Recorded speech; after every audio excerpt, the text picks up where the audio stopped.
Kembali di Prime Time News, pemirsa, kalau tadi Pak Imam sudah menjelaskan bahwa upaya untuk melobi nama-nama untuk masuk menjadi calon Hakim Agung sudah berlangsung dilakukan beberapa pihak sejak di KY.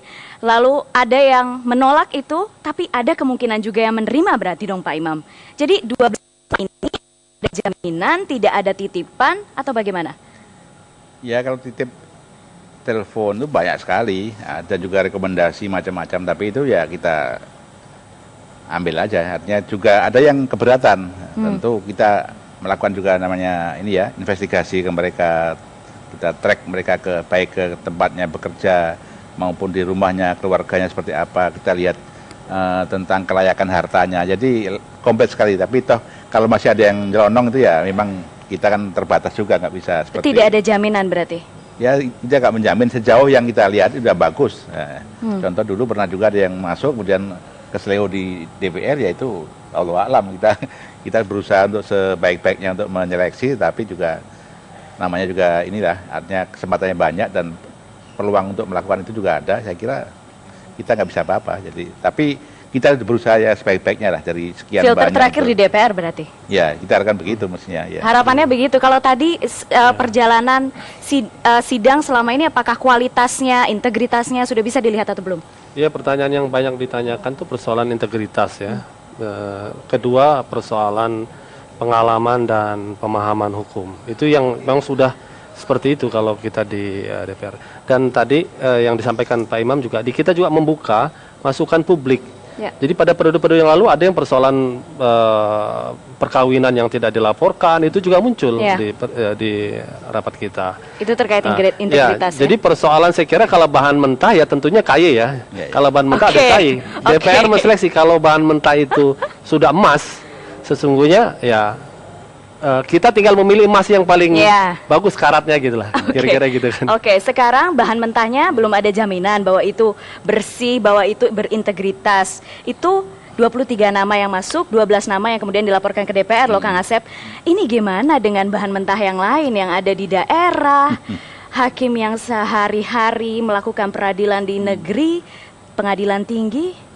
Seperti apa sih kondisinya? Ya, saya kira kondisinya kita memahami lah, masyarakat nggak bisa dibohongi. Tadi kata Pak Mujamil tuh, kalau istilah saya mutiara tuh digosok semakin itu semakin bagus gitu kan. Begini, tapi saya mau konfirmasi dulu, ini dari 12 nama itu sudah yang terbaik dari seluruh Indonesia? Itu haknya KY, cuman saya ada penilaian tersendiri gitu kan. Dari 12 itu saya cukup beberapa tahu gitu, memang ada setidaknya 3 mutiara gitu, saya jangan nyebut, tadi kampanye gitu kan. 3 mutiara, 1 persis, malah 1 dari TUN, 2 dari peradilan, itu sangat-sangat bagus sekali.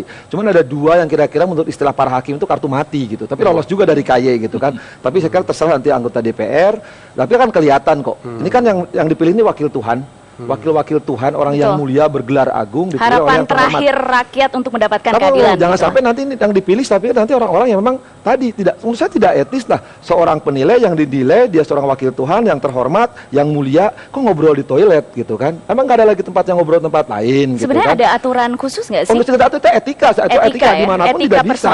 Dalam ajaran agama yang kami anut, saya kira ada ketika di WC berdoa jauhkan dari setan perempuan dan setan laki-laki gitu kan. Nah maka sebenarnya hanya setan yang tahu ketika di toilet gitu kan.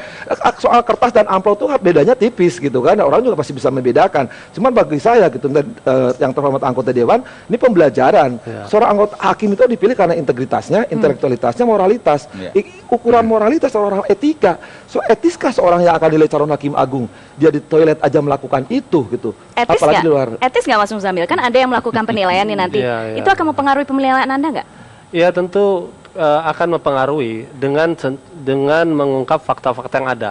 Fakta sementara yang ada itu adalah hakim itu duluan yang masuk ke toilet, Pak Bahrudin yang masuk. Jadi kita nggak tahu siapa mengundang siapa atau ini sebuah kebetulan. Maka saya katakan silakan BK mendalaminya. Jadi Pak Mujamil, kalau kebetulan kan aneh, kenapa kalau penjelasan kita dengar di pers kan, dia menanyakan hakim karir, non karir gitu kan, kan pasti dia punya data dong. Dia sebagai DPR punya data, kenapa harus tanyakan kepada sesama kompetitor data gitu kan? Data sudah dikasih kan, Pak Imam? Semua sudah menerima ya? Dia pasti sudah dapat kan sama temennya kan? Ya, kita semua sudah dapat. Makanya saya tidak dalam posisi menjawab beliau tahu atau tidak, itu kan urusan pribadi beliau. Tapi seberapa besar itu akan mempengaruhi penilaian Anda? Berapa persen peristiwa ini akan mempengaruhi penilaian Anda terhadap hakim tersebut? Saya ceritakan periode yang lalu ya, ketika ada hakim yang menyatakan yang diperkosa, yang memperkosa sama-sama nikmati, dia 0. tidak ada yang memilih. Itu sebagai tolak ukur yang jelas saya kira. Baik. Ya. Kalau kita lihat ke depan nanti kita dalami perkembangan kasus ini. Kalau itu benar tentunya saya kira akan berulang sikap Komisi 3. Tetapi kalau tidak benar juga, artinya kita proporsional lah kita mensikapi kasus ini. Bahwa ada pelanggaran etis, ya ada. Ya toilet bukan tempat ngobrol, toilet bukan tempat mendalami hal itu, ya. Toh di dalam ruangan itu tempat kita mendalami persoalan, ya. Ya tinggal tadi saya katakan BK mendalami, KY silakan mendalami. Kita senang sekali kalau kasus ini dibongkar. Artinya kita harus mensikapi, kita bersihkan DPR ini dari oknumnya, bukan meruntuhkan institusinya. Kalau meruntuhkan institusi itu pilihannya revolusi. Itu eksekutif, legislatif, yudikatif diruntuhkan semua, negara ini mau jadi apa gitu loh. Iya, Pak Imam. Personnya saya setuju. Iya, Pak Imam, kalau tadi Anda sudah mengatakan dihubungi yang dalam tanda kutip calo untuk nama hakim-hakim selek agung. Sudah dilaporkan belum ke BK? Saya tidak melaporkan karena itu apa? Padahal Anda tahu persis itu siapa? Ya tahu namanya dan tahu juga karena tapi saya nggak akan membuka lah, itu urusannya. Kalau BK ingin mendalami ya kalau misalnya saya dipanggil dan itu betul-betul tidak lanjuti, saya siap. Tapi kalau cuma BK coba sekedar formalitas, saya nggak mau. Tapi pertanyaan besar bagi saya yang calon akan memilih hakim agung menghubungi KY supaya menggolkan ini, terus didiamkan gitu kan? Ini berbahaya gitu kan? Ini ada apa transaksional yang akan terjadi kalau tidak dibuka, Pak Imam? Kami akan bertanya gitu kan? Ini masa hakim agung ini kok terpilih karena hubungan transaksi-transaksi yang supaya diminta kepada KY yang diloloskan, tapi ini nanti BK tidak membongkar. Saya pikir jangan kena semua, tadi istilah beliau kan jangan institusinya, tapi ada personal-personal yang menggolkan hakim agung ini supaya calon hakim agung di KY diloloskan, supaya nanti tinggal di Komisi 3 diatur, misalkan dalam tanda petik ya. Nah itu juga sekarang harus dibuka. Kalau nggak dibuka, saya kira publik akan bertanya jadi apa nanti hakim agung itu? Tidak bukan memutus perkara kan? Kalau KY begitu itu ada titipan orang, justru orang yang dititipkan itu kita coret itu aja. Jadi kebetulan nggak dicoret begitu ya? Saya pikir dilulusin. Sudah dicoret ya? Sudah coret langsung. Tapi sebenarnya kalau peristiwa-peristiwa seperti ini, telepon untuk melobi pengaturan hakim di sini, sudah pernah dihubungi juga oleh yang lain-lain? Ya sering, ya sebagai kawan-kawan dari DPR, dari luar, kenalan-kenalan ya kita. Tapi tetap tidak mau buka nama ya Pak Imam? Oh nggak usah lah itu.